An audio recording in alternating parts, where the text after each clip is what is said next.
commercial whale watching, commercial swimming with whales and dolphins in the wild. We've been trying to cover that broad topic in a detailed way. We've been looking at criteria, we've been looking at standards, and I'm pleased to say that we have some workshop results. We're going to try and condense those results. Perhaps we can give you more information tomorrow on doing that, but we need time for that. But first of all, I'd like to welcome up those people who were involved in the boat-based whale watch discussion on guidelines and standards. Our rapporteurs, please could you come to the front, please? And we're going to get these guys to try and sum up as best they can. Welcome them to the stage.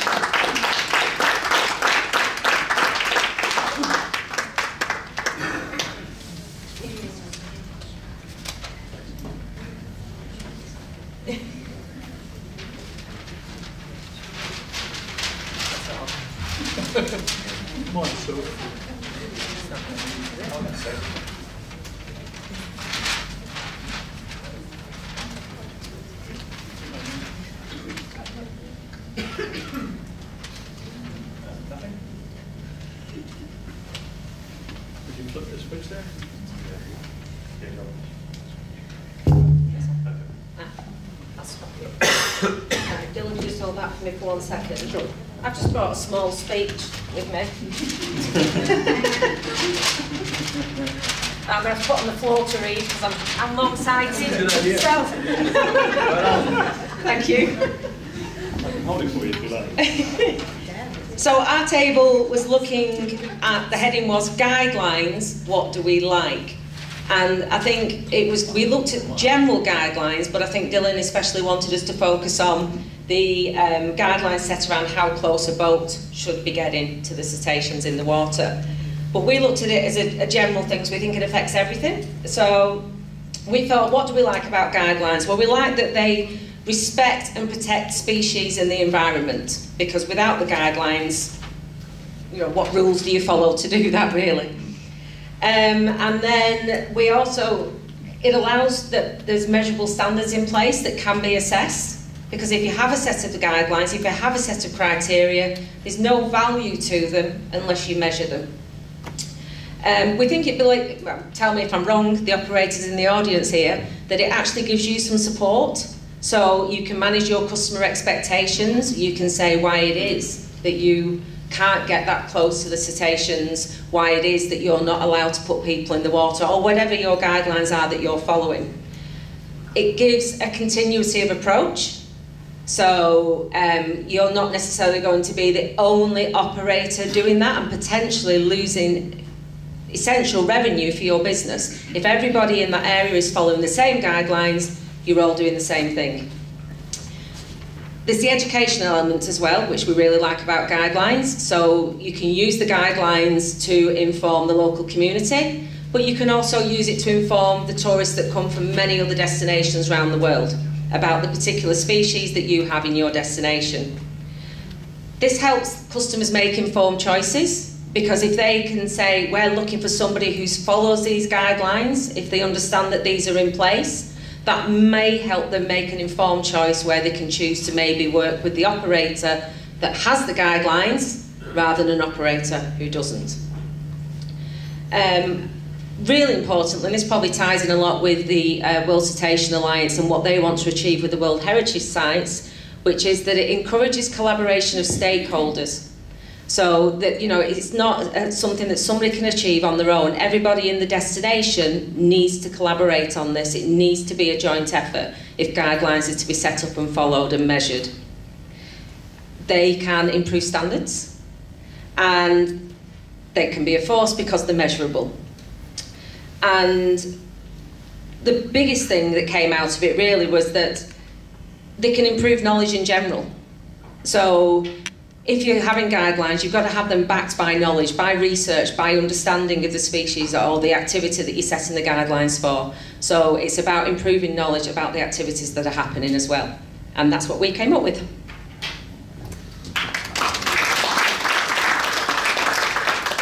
Thank you, David. That's great. She's brought a bigger speech. It looks massive, but I will summarise. Really? I will, I promise. We're going to be here for a while, folks. Go get me another wine, David. So our group had the question of duration. So basically the duration of interactions, whatever they may be, with cetaceans, whether it's swimming, whether it's observing from the boat. And it was an interesting group with lots of different perspectives, and we didn't get straight down to the issue of duration in the beginning. We kind of went around some of the bigger issues and circled those for a while, but actually I think they do play a part in getting to the issue of duration. And very clearly at the beginning, we did have a member of the group suggest that it's not just about how long we spend with the animals, but how long a break those animals actually get from having any interaction at all. So rather than focusing on everybody gets 30 minutes, so are we looking at that from a customer expectation, or are we looking at that to sell tours? We're not really looking at that for the benefit of the animal. We talked about rotating operators around animal areas where that's possible to do. So if there is a concentration that everybody wants to rush to, because that's really the best place and you know you're going to get the sightings, everybody wants to go there, everybody's going to go there, but if there's a rotation in place, then that also helps to minimise those numbers. We looked at whether it would be easy to retrofit legislation. So a lot of people have talked about how many licences are out there already, and there are too many, and that perhaps there should be different frameworks for established destinations and those that are currently developing whale watching. And how do you think about that really when you look at if whale heritage sites and the WCA and what they want to achieve is to increase the amount of people that are able to understand the value of cetaceans, how do you manage that increase and do it in a sustainable way? So whether that's with your developing places or with the established places. We did find out, and whether it's true and whether anybody has any evidence to back that up, that there's not really any science-based management that's actually based on numbers in terms of duration or in terms of number of people in the water. Maybe there is, maybe there isn't. On our group, nobody had come across that before, and that makes it quite difficult because then you're working really on perhaps what people think or different motivations, but there's nothing that's very easy to back that up. And it was suggested, because things are very dynamic, things change, science may change, we may get that information, that perhaps rules and legislation could be modified as that science is known, but does that then make it very difficult if people have just recently been certified in one way and something else comes to light? How do you then deal with the people who've just recently got that certification and now the expectations are supposed to change and those goalposts are going to be constantly moved? So would a dynamic changing of the rules actually help or hinder? That was quite interesting. Let me go down. Oh, I did ask, actually, I had a question that perhaps I'm not very knowledgeable about these things, but if you were looking at distances, for instance, could you not do are there not other ways to see them so that you don't have to get that close? But I was very rapidly told that having binoculars on a boat would probably knock most people seasick, and you'd never actually manage to do it. So you only get some of the best whale watching opportunities. Potentially some people have said have actually come from the land with a good set of binoculars, but of course you've got your feet firmly on the ground then, don't you? So it's not something that was discounted immediately. So that was a nice idea I had that's not going anywhere. Let me see. There were lots and lots of things, but I won't go through them all. Yeah, but very, very importantly, that we need to really consider potentially for whale heritage sites or whatever it is, that we really need to look at the total exposure time for the animal and perhaps not be quite so bogged down in the duration and the distance and whatever it is that the people want to get out of that interaction, but really what is the animal having to put up with that interaction and really focusing on that. Thank you.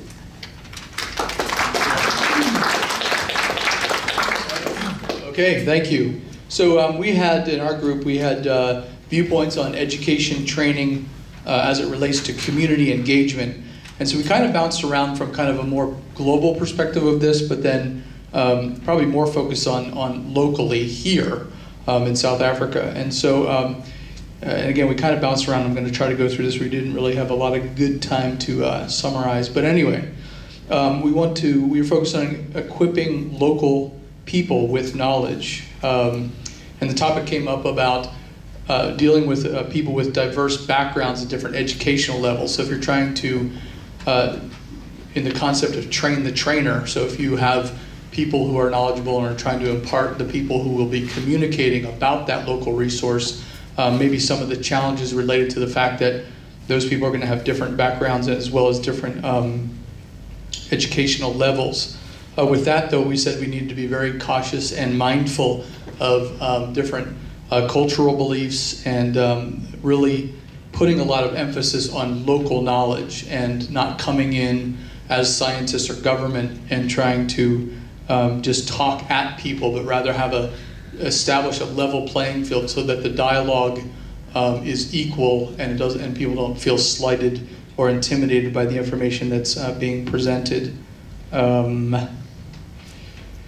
Of course, always targeting the youth in developing rural areas is very important. Getting back to what I was talking about earlier is if you have that level playing field, you're establishing that level of trust and also empowerment so that those people that are actually out there protecting their resource and engaging the community have a feeling of ownership of that, and they're not, again, being told how to manage their resources by somebody who's not very connected to that situation. Good point that was brought up is if there is education kind of coming from a different source to a local community that's managing their resource, avoiding falsely raising expectations about saying, for example, well, if you do whale watching in this way, or you do this type of ecotourism in this way, in this area, it'll bring a lot of money into your community. It may or may not, but it's being realistic about that and not making false promises. We did talk about this this bottom up and top down. So again, there is in some cases going to be the need for some government oversight and government messaging based on, say, for example, things like the regulations that are in place for that resource. But again, at the same time, if the local community can establish their main talking message points, and those things can meet in the middle. So it's a top down and a bottom up approach.